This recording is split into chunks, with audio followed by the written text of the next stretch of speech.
Hello everyone, it's Tuesday. So yesterday we began our discussions of Holy Week and discussed some of the attributes that set this week apart from the rest of the year. Today I wanted to talk about something called the Easter Triduum, a 3-day period of time beginning on the evening of Holy Thursday and culminating in the celebration of the Easter Vigil Mass on Saturday night. Essentially the Triduum, which means 3 days, focuses on the passion, death, burial, and resurrection of Jesus. So we begin on Holy Thursday, the night of the Last Supper, where Jesus and his apostles are together celebrating the Passover. It's at this meal where we believe as Catholics that Jesus institutes the Holy Eucharist, the way in which Christ continues to feed us to this day.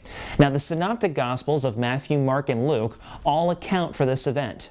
John's Gospel, written much later than those first three, accounts for something called the washing of the feet. We'll talk more about that in another video on a different day. After the institution of the Eucharist, Jesus and his apostles go out into the garden for him to pray. I'm skipping over a lot here, but Judas, his betrayer, eventually comes. Jesus is arrested and taken before the Jewish high priest, who accuses him of blasphemy, and then he's taken to Pilate. Before I go on, please understand that I am not a biblical scholar, so my knowledge is limited to what I've learned over years of Bible studies and middle school religion curriculums. Right, so now we move on to Good Friday. Jesus is before the Roman governor Pontius Pilate, who sees no guilt in him, but because of the reactions of the crowds, Pilate hands him over to the people and they lead him off to his crucifixion. Traditionally in the church, everything is stripped on Good Friday. There is nothing that is left out. No candles, no altar cloths, nothing. It is completely bare. It's meant to be a reminder of this truly important day.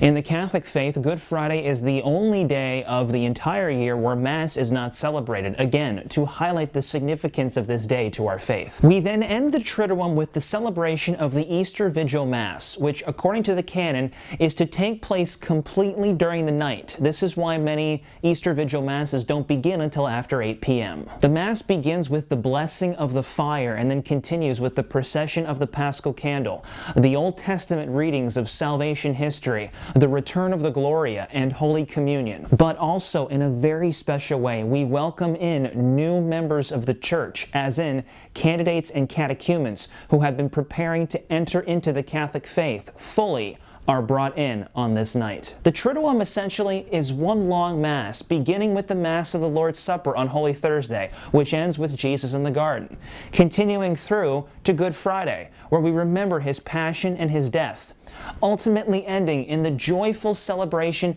at the Easter Vigil, where new life is celebrated through those that enter into the church. The celebrations of Easter have long been a favorite of mine ever since I was a child.